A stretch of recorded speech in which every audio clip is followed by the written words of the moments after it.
So I was out earlier today, and this has been obviously some of the more interesting news for the WNBA season.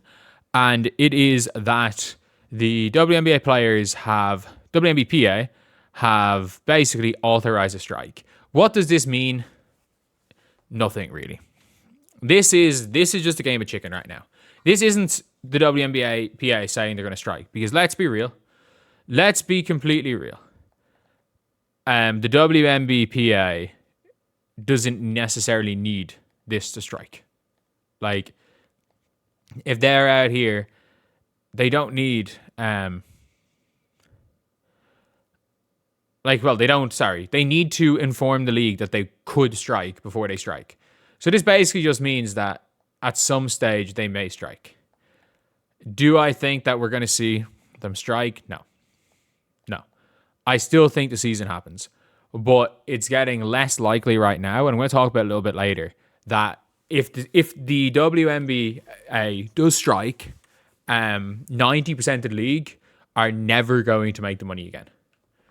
There are players that, like, look, if you have if you are a WNBA player for 10 years, you are walking out a multimillionaire. There are people whose net worths are in the 5-figure range that could make $500,000 minimum a season. They could be making, when you include other things, whatever side league they do, they could be making $700K. Whose players are realistically worth 5 figures. But look, at the end of the day, it is what it is. It is what it is, and I do think that a lot of people are thinking that this means they're going to strike. It says here, through a decisive vote with historic participation, our membership is authorized WNBPA as the executive committee to call a strike when necessary. The player's decision is an unavoidable response to the state negotiations with WNBA and its teams. Time and time again, the player's thoughtful and responsible approach has been met by the WNBA and its teams with a resistance to change and a recommitment to draconian provisions that have unfairly restricted players for nearly 3 decades. The players' vote is neither a call for immediate strike nor an intention to pursue one, rather is an emphatic affirmation of the players' confidence in their leadership. So basically, it's just the players saying they're with the PA. That's all this is. And the wording of this is worded in a way that it sounds like they're willing to strike. I don't think the players are willing to strike. I don't think the owners are willing to let the players strike. This is a game of chicken. If we're completely honest here, this is a game of chicken.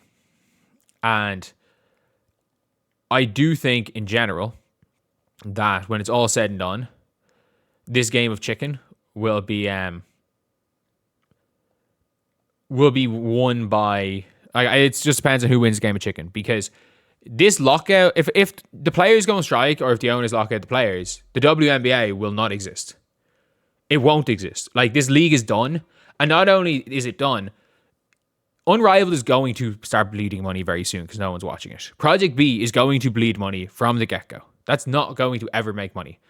Women's professional basketball, they may as well end it. Like, we go back to 30-something years ago where there might be a couple of these women's pro basketball leagues, but it's over. Women's college basketball becomes women's basketball again. Once they get to the pros, it's over. Regardless of what Caitlin Clark, Paige Bueckers, or any of these players do, it's done. If there's a strike, it's done. It's over. And I think everybody knows that. I think everybody knows that if that ends up happening, you're kind of fucked. And it's not one team, 2 teams, 1 player, 2 players. Everyone's fucked. And the reality is that the league has offered $1.3 million. And the WNBA has basically said it. We're aware the players have voted to authorize the strike if the executive committee decides to take a step. While we acknowledge the players' right to authorize a future work stoppage, we strongly disagree with the WNBPA's characterization of state negotiations, which fundamentally misrepresents going on taking place in the bargaining table. It's difficult to understand claims the league's resistance to change, particularly given that we are proposing numerous CBA modifications. And by the way, the league has gotten to the stage now. As far as I'm aware, when it was $800K max salary, they said they would be getting the same revenue split as they're getting right now, which is 9%. They then bumped that max salary up to $1.3 million And by the end of the CBA term, 2 million max salaries. So my guess is that you're now at a situation where it's like this specific max salary is has to be pushing 17-18%. And surely like they can push the revenue, whatever the revenue is, a little bit up. Surely they can push it a little bit up. And what the league wants to do is the league wants to have a kind of fixed increase. So basically, like an uncapped revenue percentage, it does when the salary cap changes year on year on year based on how big the league is going. That is like, as much as we want to say, oh, it's not like, it doesn't really make that much of a difference. Like, I'm sorry, that absolutely is that is a massive factor in like in free agency, in like every single player till the end of time should never sign anything more than a 1-year deal, and there's no reason to stay at teams, and it kind of everybody being on a 1-year deal and expiring and everyone being a free agent every year does fuck up the league. And then what are they going to do with rookie players then? Like if everyone becomes a free agent every single year, rookie contracts signed for 4 years, so they're stuck. So rookie contracts are fucked. So every single rookie gets screwed in this new weird CBA deal that it goes up. And I know obviously they're screwing players currently on rookie deals. In any proposal, every player that's currently on a rookie deal gets screwed. But it's like, do rookie players get screwed till the end of time? Like it is a really weird thing that the players are standing on. But it sounds like, look, I, in a way, admire the players refusing to compromise. Like, I, in a way, admire that. They're like, no, we know what we want, we're going to get it. But at the same time, there's betting on yourself, and then there's like, this might be the dumbest shit I've ever seen a group of players do. And it doesn't matter what the response is. They're like, the WNBA aren't taking us seriously. They have 600x your salary. And yes, I fully agree. The revenue has 600x'd since the last CBA. There's a big but though.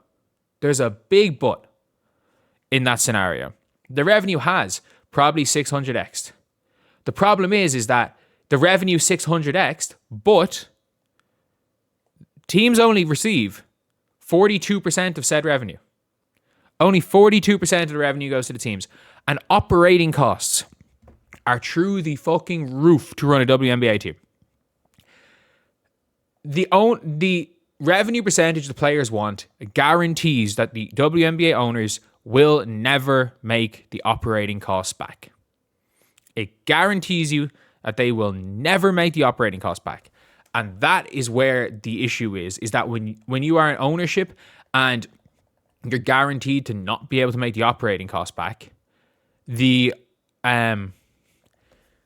basically turns into a situation where the value of the teams is based on whether or not billionaires want it as their plaything. And if there are not billionaires, like if there are not multiple multi-billionaires that believe that the WNBA is worth it as a plaything because they're going to lose their money every year on your teams, it's not worth it. Now you have to invest $200-300 million. The franchise values, if the players get what they want immediately, the franchise values are going to tank. But the problem is then, is that, I don't know, I think the whole system when it comes to the financials of the league is fucked. Like the league needed money from a lot of people to stay afloat for decades.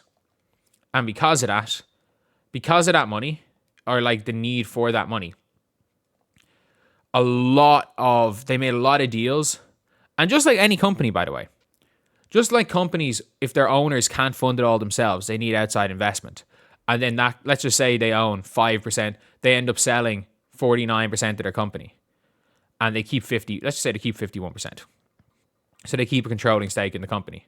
Which the WNBA don't have a controlling stake in the WNBA. Like, The owners don't even have a controlling stake in the league. Even if all 13 WNBA owners wanted to pay the players what they wanted, which is not the case, it doesn't really matter because they don't even have a controlling stake in votes. So it's a really tough one. It is a really, really tough one for the league right now.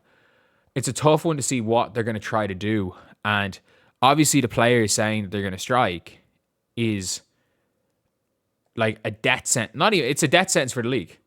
And at the end of the day, we all just want to see these players play basketball. We all want to see them play basketball. And this is, by the way, this is a game of chicken. This is a game of chicken. There is going to be a WNBA season. The players are not going to strike. And if the players strike, the players will strike and maybe they don't start the WNBA season, but the WNBA season, training camp might start in May. The draft might be on in May. Like, players are like, there is going to be a 2026 WNBA season because nobody is dumb enough, owners or players, to cancel this season, because if there's no 2026 season, there's never going to be a WNBA season because the owners are not going to cave after making $0. Heck, a lot of them losing $0. The league will be liquid. The league is more likely to be liquidated than it's more likely the league is liquidated than there not being a 2026 season and there being a 2027 season if there's no 2026 season. But I think there's going to be one. And look, at the end of the day, the players are absolutely this is a game of chicken between the owners and the players. And I wish the players the best of luck. Because at the end of the day, look, the league is nothing without them. So hopefully this gets sorted. But anyway, I'll see you guys.